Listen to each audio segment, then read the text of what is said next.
18th of February. Where again is this month going? It just seems the days are flying past all the while. I do hope you're all safe and well in the light of the storm that passed over the southern half of the country and I think is kind of blowing its way off at this stage. Not sure altogether that things are safe out there. Don't take my word for it by all means. Keep an eye outside. I think some of the schools and that are off in the south of the country because of the danger. And somebody sent me a picture of slates blown off a roof.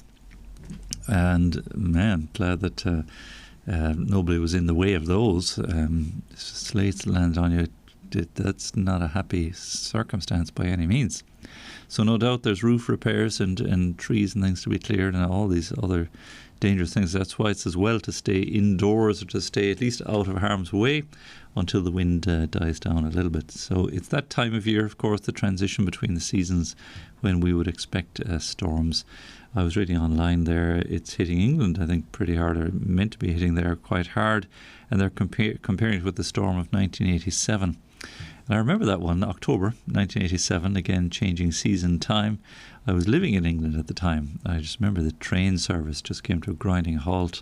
Couldn't get to work that day at all. It was very unusual. I don't think it ever happened since in my 7 years there. But it was a big storm and a lot of damage done in the south of England that time. So, please God, we be preserved from all harm due to inclement weather and storms like that. And indeed, we have such enough technology on the go now that we can see these things coming a mile off and can predict with reasonable accuracy. And perhaps there's a bit of over-caution at times going on. And maybe that's no bad thing, that we just keep ourselves mindful and careful of these things. So, good. You can stay in and listen to the radio instead. Have a tune in here to Radio Maria and join us for the conversation and chat here as well. And if you have your smartphone handy or your telephone close at hand, please give us a call. Christine is downstairs. She'll gladly take your phone calls today, as Mary will too, on 014 123 456 plus 353 again from the north or outside of Ireland. Plus 3531, it comes first for Dublin, 412345 Curdlech Oring on telephone and shop.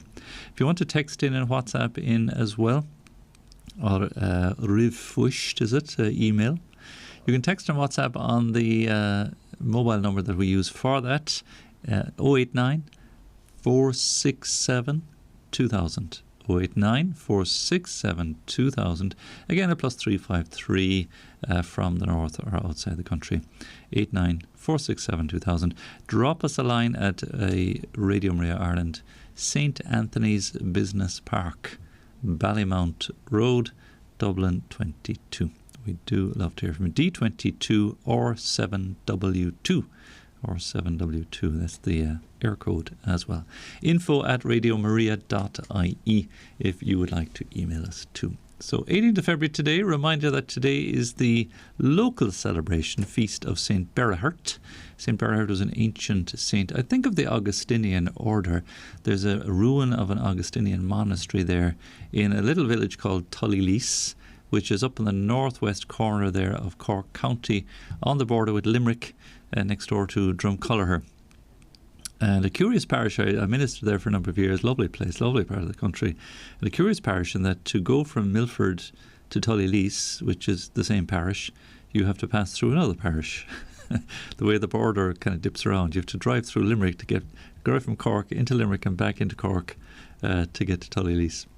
But there's a lovely shrine there, there's a well there, and they have the well day. Today's the well day, and people gather in numbers. It's marvellous, the local tradition of local saints and doing the rounds and the prayers there. So at 3 o'clock this afternoon for the well day, there'll be a mass in honour of St. Berahert or St. Ben. And there's a few shrines associated with them. There's another Berahert's well, I think, down in Macroom that he got around a little bit. I think there's one up the country in Tipperary somewhere too, if I'm not mistaken. The Berahert's name is it's ancient, but it's dotted around a little bit where he got around. These amazing legendary saints of old. Very little, of course, is known of them, yet their tradition and devotion and intercession is still kept alive. And you may well have such local saints. Remember, I was just dipping into the Diocese of Elphin there yesterday in their beautifully produced pictorial volume there of the history of the diocese. Every diocese, and I would suspect every parish in Ireland, has a similar local history of that order, and traditions maybe too, some of them very ancient traditions, and these are nice to know. And again, it's been an ambition of mine for some time, and something we should begin to try and feature. The trouble is we have loads of great ideas for shows and programs here on the radio.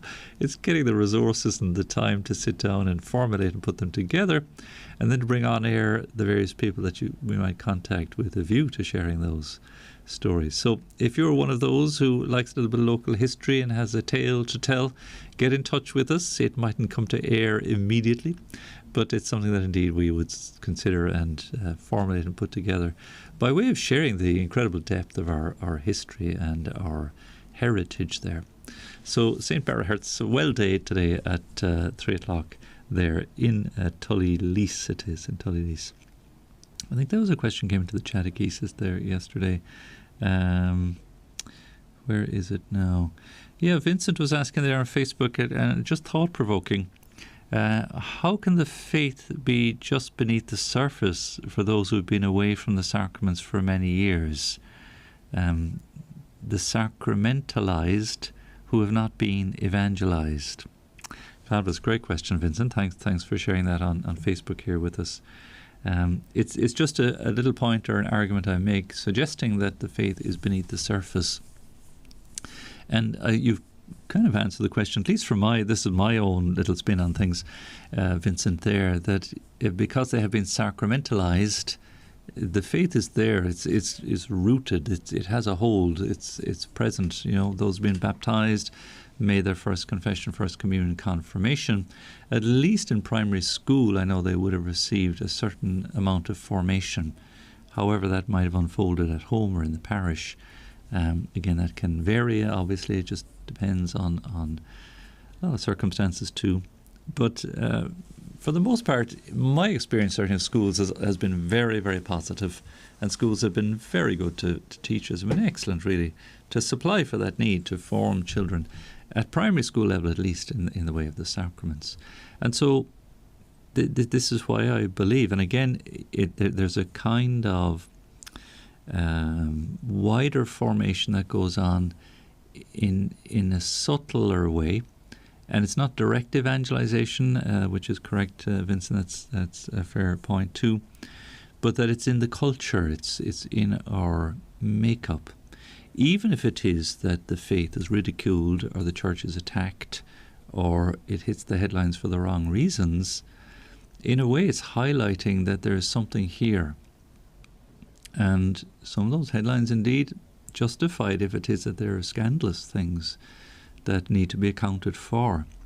And I might mention we got a message there from the Bishop's office there through Brenda Drum that next Friday is a day of prayer set aside especially for victims of abuse, victims of clerical abuse. And that's good, that we should be always penitent in relation to that, expressing deep sorrow for the hurt caused to so many. Which is why I include the prayer for the Church in Ireland as our little daily reminder for us, where the words of it, some nice words in this, in relation to that our sorrow and our tears, our sincere effort to redress past wrongs, and our firm purpose of amendment bear an abundant harvest of grace. In other words, that we're simply mindful of the great wound and the many wounded souls there are, and those who have been wounded by these awful crimes. So next Friday will be a day of prayer for that especially. But what I'm thinking in answer to Vincent's point there, which is very good, that even if it is negative coverage, or something like the World Meeting of Families, the visit of Pope Francis, that was only 4 years ago now, that there's a kind of a current of Christianity in the air. There's grottos, there's parish churches in communities.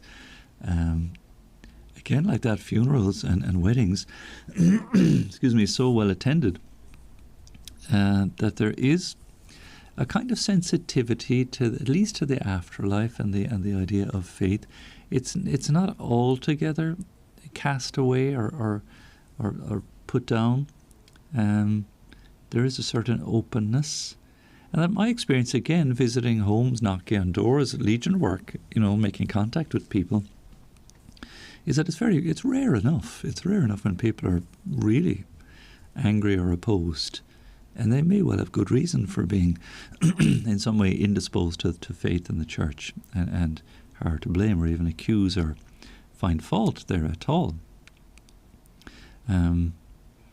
But otherwise, again, it's sort of in the Ethernet, so to speak. Now, granted, and absolutely, this should be part of our synodal pathway or a synodal conversation. It's not enough. It's certainly not enough. And to say it's beneath the surface really means, and belies that the point of Vincent has made there is a desperate need for evangelization and for instruction and formation in faith.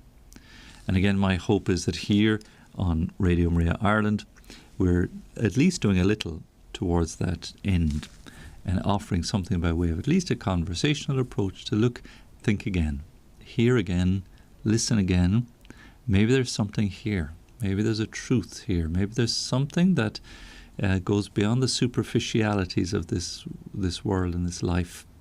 I was just dipping into the Ducat because I may mention it there for a bit. I'll hold up and show it for the camera here. It's the blue version, I suppose, a blue cover of the UCAT series. The UCAT was the first one that came out. It's a question and answer approach to faith. It's actually very, very good and very appropriate.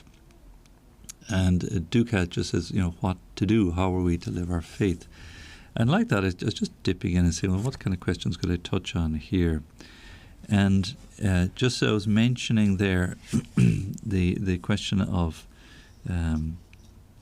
this kind of faith being on the Ethernet, so to speak, or being around, that we can't really have enough of a presence of faith questions and matters in the digital world as well. And that there's any amount of very worthwhile and very useful resources available digitally at great ease. Now, certainly all the younger generation are carrying devices around with them. They can access this stuff so quickly and so easily. But the Church, in her great teaching, and in this document, particularly the Ducat, speaking about the Church's social mission and the need for evangelization, talks about what they call the new media. And again, devices and all these things. And talks about the digital divide. And the digital divide, of course, being those who have access to the internet and those who have not for different reasons, either poverty or want of education. And that this is a useful tool, again, not to be condemned outright, but a useful tool, and if it is formative in a positive way, indeed, all should have equal access to it. So the Church would look in a sense of justice in that way. However, there would be major precautionary, like any tool or any weapon, say, or any, it's how it's used. Again, is the thing. And please God that our use of it here is intended to be to the good always. Using the media sensibly, this lovely document is teaching us today, is a challenge for every individual. And even with the classic mass media, it says, newspaper, the radio, television, one must decide what to be concerned about. I suppose it's like food on the shelves in the supermarket. If we fill our trolley with junk, with alcohol and cakes or sweet things, that's not going to be healthy for the body in any way. So you can walk into a supermarket and select nourishing food or junk food. So the very same with media too. One must decide what to be concerned about. So we have to be so careful as to what we allow ourselves to consume by way of media as well. And that's a very useful practical lesson. And this is part of faith and works. Again, St. James, we're listening to his letter in the readings at Mass these days. And faith demands that I work towards the good and live according to the good and do what is good. And part of that then is the daily task of discerning what do I allow myself to consume. And in terms of media and that as well, it's a real danger. There's any amount of superficiality and low-rate entertainment. And there's a nice expression here that I like in the Ducat. It says, merely passive consumption of again, social media, and just media in general, passive consumption. I think of Glossy magazine, and you're kind of flicking through. And social media is the same. You're scrolling up and down the screen. That this passive consumption often leaves the user feeling sad and spiritually empty. Isn't that interesting? That's a great sentence. This is from the Ducat. Now it's paragraph question 41, the right use of the media. That if we are passive consumers, is that how it, consumption. In other words, that we're not actively engaged with social media. And in fact, active engagement needs to be qualified maybe a little too. And as this paragraph suggests, that because we are consumers, in a way, we also shape the media we use. Like, for instance, we have on our streaming service, we can look back and see how many IP addresses are tuning in, or how many people are. We can't identify anyone, but we know, what length of time and where people are listening from, and get a sense of who's consuming and how much they're consuming, and it's very useful. These are why we have cookies. Do you ever get that annoying thing coming up on a website to accept the cookies or not? They want to market. They want to use the data that they gain by exchanging, all the searches we do and all these things. There's a massive amount of information that's gathered on trends and how people are thinking, what they're doing. But which means then you see the good side of the flip side. The good side of that is that in the good use of the media for, say, faith ends, for good social teaching and social justice, let's say, we can form and shape the online and even the other mass media too, by what we consume. Isn't it interesting that if we veer away and we make a policy and a deliberate mindset of not consuming the garbage and the superficial stuff, we're already shaping the internet, let's say. And we decide not to buy that paper that we know is going to be a complete waste of time. Well, we're shaping readership then. The paper, might revise its editorial policy so that we do begin to buy it. That sort of idea. So passive use, and again, this is where, we can make ourselves a bit brain dead with just entertainment. And it does, it's true. It leaves us empty, feeling sad and spiritually empty. That's why, it's been lovely, and I've been preaching about this in the churches we've been visiting, the parishes we've been visiting, that we've had many, many listeners who have discovered something here on Radio Maria because we're sharing the truth and the light of the gospel, and it's filled them up spiritually and delivered them of a certain emptiness and sadness and anxiety and frustration too, because we're conversing in the area of what is beautiful and true and good for us. It's very healthy. Very good thing to do, which is why I always encourage you to interact with me. Like, don't let me be doing all the yakking here, yammering on, as they say.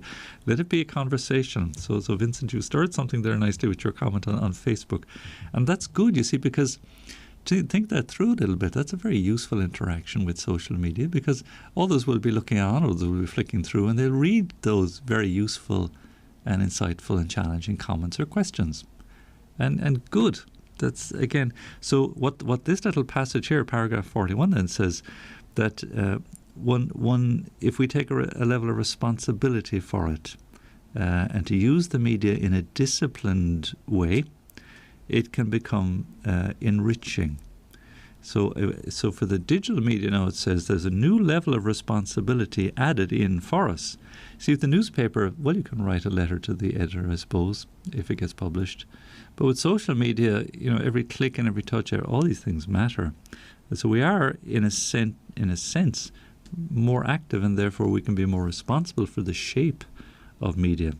Which is why I always say, like, share, follow, and subscribe, because the more you do on our social media platforms, the more positive kind of vibe kind of goes out there. This is the way the algorithms work on the internet. popularity. Use it to the good. So one can at any time be active also as a producer. So, not only are we consumers, but in social media, here's the added advantage now. And we, especially as people of faith, become producers.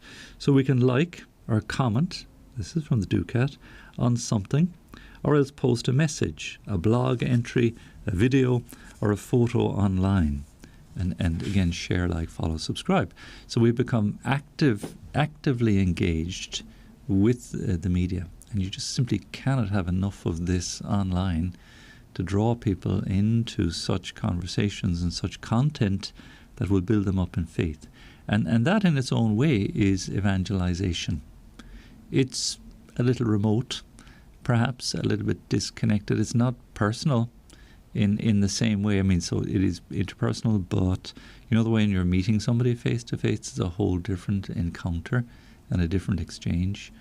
But at least this is something. Thus, one has a responsibility comparable to that of any other media producer. There you go. So if it is that you're, like me, using social media and liking, sharing and following and commenting, all these things, that makes us producers of the media. And what that in turn suggests, obviously, is that we're like any other editor or writer of a journal, of a magazine, of a newspaper, the hard printed material, books and so on, but we're doing it maybe through a digital means. And as producers then, it means that we can produce good content, that we can build up the medium. We can build things up. And again, this is why I like the fact that Radio Maria is digitally available. We're entering into that space. And it's not, I certainly had a bit of fear and trepidation going back along the years of doing much on the way online, and just fearful, I suppose, because of negative return. And it seems it's no different from what we might do if we're not on social media. There will always be critics. There will always be those who react and respond negatively. No matter what good you seek to try and do, there will be the naysayers.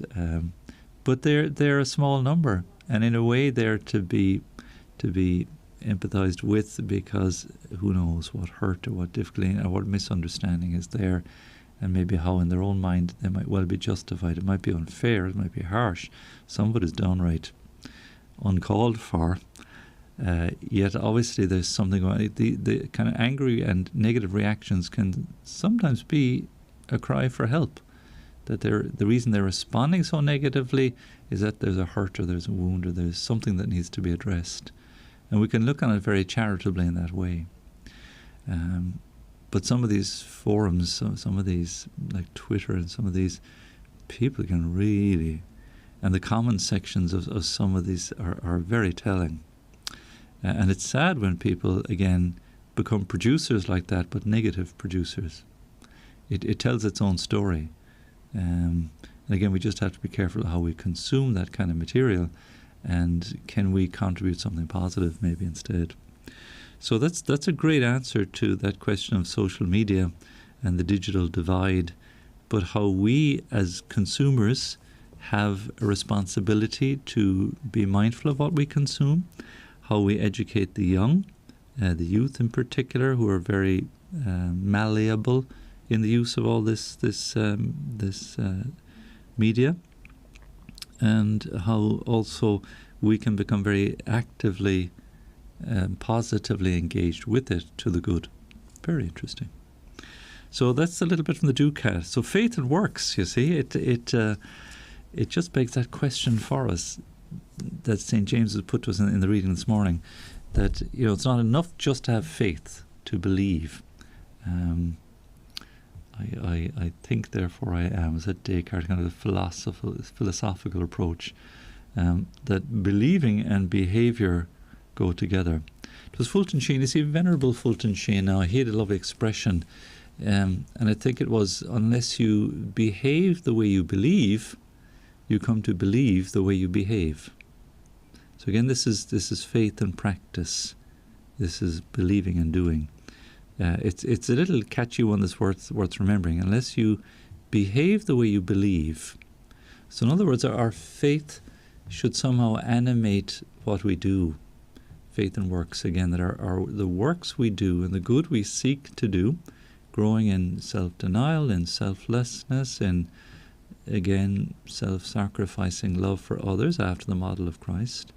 Again, in all the simple duties. Don't think of the big dramatic moments. Think of the small stuff, the getting up on time, the coming to work on time, fulfilling the tasks that we have to do at home, in connection with family, making sure, okay, things mightn't be going all that well in one area or another, but that somehow we're not found wanting, we're not to blame in some way, excuse me, but that we play our part.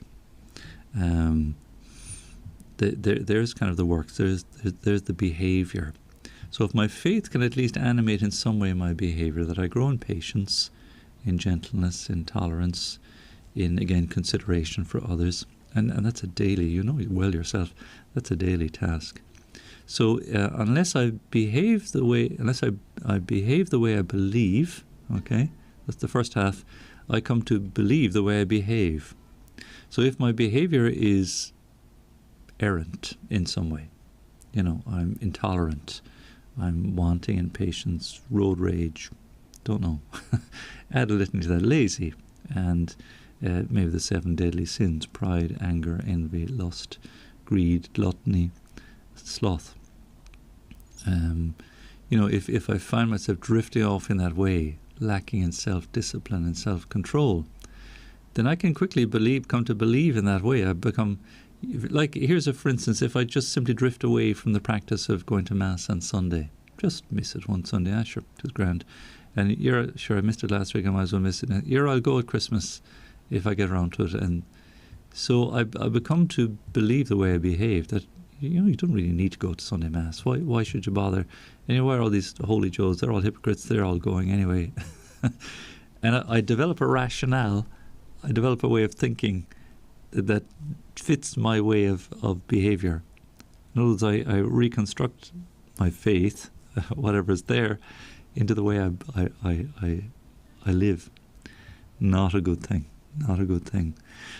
Which is why opinion and subjectivity like that is a dangerous path to go. If it's all about the way I feel, what I think it should be, it becomes all about opinion. And then one opinion is just as good as another, and you quickly head down the path of relativism. It's all relative. That's okay for you if you want to do it that way, but here's what I think. And then what happens then is that truth is lost sight of, and any kind of sense of right and wrong becomes relative and a matter of indifference, a matter of, whatever you're having to say, well, that's what you think. Whereas we believe in Christ, who is the way, the truth, and the life, and in whom and through whom all truth and goodness comes. So we don't set our standard against ourselves or against others, rather against Jesus Christ. And that's the model. That's as disciples, followers. That's whom we look to. And so all subjectivity goes out the door. In other words, not about me and my universe, but the objectivity of, yes, there is the truth, right there. This is the standard. This is what I'm called to. This is what I need to look to. So very interesting conversation, really interesting direction to take it, an interesting line of thinking and thought. And so thanks for that, Vincent. Well done. Great, Vincent, you're watching in today as well. Thanks for that, very helpful. And Mary saying, good morning, Father Eamonn. We didn't get it too bad here. So Mary is, I'm not sure, Mary might be down south. Not sure where you are, Mary, but hopefully the storm wasn't too bad up the north half of the country or the upper half of the country. So, and Eileen in Cork says that thank God the storm has calmed down a little bit. The sun was shining, at least when she texted in a little bit there a while ago. So good, thank you very much indeed. Please do text, please do email, do drop a comment, a like, and so on here as well. Be part of the conversation to help us to grow together in faith. 089 467 2000 is the text and WhatsApp number, And again, email info@radiomaria.ie or give a call. Christine will take your call there on 014-123456. So we have a little piece of music lined up. Holy God, we praise thy name. Thanks, Nuria.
Oh, thanks very much indeed. Holy God, we praise thy name. Welcome back to our Chatechesis moment here on Radio Maria. Again, if you're listening back later on in the evening, we'll have to repeat, or maybe it was a podcast, excuse me, please do also feel free to get in touch with us. Nice little few words here, excuse me, from Pope Benedict XVI, as much as from Pope Francis as well, in relation to the question which kind of looms, and it raised itself more recently, and no doubt will raise itself again, and we see it happening in countries, the question of what they call euthanasia, or sometimes they describe it dying with dignity. But be very careful of euphemisms and ways of describing a reality that is much more nuanced and needs great attention. I'm inclined to substitute myself, for instance, for the word abortion, just the expression of the destruction or taking of innocent life in the womb, so that we spell out what it actually is, rather than sort of gloss over. I mean, this is the reality. And so something like dying with dignity, I mean, what does that mean exactly? And again, it pulls on the emotional strings of the heart, that type of expression, rather than take it to the level of the head and ask the deeper questions. So Pope Benedict XVI, he raises that question in his address back in 2007. He was speaking to healthcare workers. Does a human being who moves towards a rather precarious condition due to age and sickness still have a reason to exist? Now, Pope Benedict himself is in that very place, isn't he? He's gone beyond the age of 90, very, very frail, and does he still have a reason to exist? And it goes on to ask, well, why then continue to defend life when the challenge of illness becomes dramatic? Why not instead accept euthanasia, again another word for the taking of that life, the destroying of that life? Why not accept it as a liberation? And this is the logic of the heart, that a person has been delivered from unnecessary suffering, and whose heart wouldn't be moved by that? To alleviate suffering at all costs. Yes, absolutely. So Pope Benedict, he's very insightful. He's responding in this question. The person called to accompany the aged sick must confront these questions, especially when there seems to be no possibility of healing. It's true of many a child, certainly my own family, we've been through it, and how many have been through caring for elderly parents and seeing the years advancing and the frailty, and these questions being addressed and asked. Certainly, would have occurred to us in our wildest dreams in relation to my own parents of considering anything other than caring for them to the natural end. Wouldn't even crossed our minds in the remotest. But this is the danger. It is crossing some people's minds. At the same time, Pope Benedict says, he noted that today's efficiency mentality often tends to marginalize our suffering brothers and sisters as if they were only a burden and a problem for society. It's what's sometimes called utilitarianism. You're only good if you're useful. And if you're no longer useful, well, you're no more good. Awful. I mean, that's again objectifying the person. This is where subjectivity comes back. It's important to be subjective too. Human persons with great dignity in the sight of God. Pope Benedict goes on explaining that those with a sense of human dignity know that they are to respect and sustain the sick while they face serious difficulties linked to their condition. Which one of us who may be healthy now would not wish that, certainly when our turn comes? It's inevitable for all of us, surely. Indeed, recourse to the use of palliative care when necessary is correct. And you know that palliative care seeks to care for those who are dying, where it's inevitable that they're on the path of life's end. And doing so with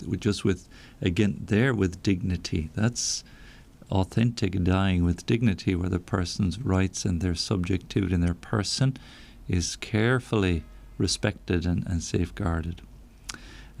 So even when that palliative care cannot heal, it can relieve the pain caused by illness, and indeed the distress, to have a companion, to have support, to have a physical presence. However, he said, alongside the indispensable clinical treatment, it is always necessary to show a concrete capacity to love. Because what do the sick need? Again, like the mother who has a crisis pregnancy, she, the sick, need understanding, comfort, and constant encouragement and accompaniment. There we are. That's vital. To be there with them, support them, let them, not allow them to get to that point where they think my life is no longer any use or any service, so end it now. This is where our faith steps in marvelously to help us understand not only the dignity of the person, but the great value and meaning of suffering, and how it brings out such great good in those who care for the sick, heroically so. heroically so. And Pope Francis then denounces as a culture of waste, of rejection, or casting aside those who propose a false compassion, which holds that it's a benefit, to destroy life, to take life in the womb, on the one hand, or to perform euthanasia. So all these commodifying of life, Pope Francis condemns, all of these things. He says, the compassion of the gospel is what accompanies us in times of need. The compassion of the Good Samaritan, who sees, has compassion, draws near, and provides concrete help. Very insightful. And this, you come back to faith and works. This is what our faith teaches us, that we look first, and Pope Francis is at pains to teach us and show us by practical illustration to favour the poor, favour the weak, favour the vulnerable, come to their aid, be there for them. Again, the smell of the sheep, the idea of a field hospital, those who are grievously wounded and hurt. This is our role, especially as followers of Christ, to be there to provide a compassionate presence for those who are sick and suffering. So important. And without that, again, even if it's only for the selfish reason that, I'd like to have it when my time comes, if, that's at least that's a start. But if we can do it out of the reality and the truth and the fact that here we are dealing with a human person with dignity, made in God's image and likeness, and God is the author and the giver of life, inasmuch as in His time and when it, when nature simply demands that life comes to its natural end, that it's not about bringing that to an end deliberately or coercively or any other way.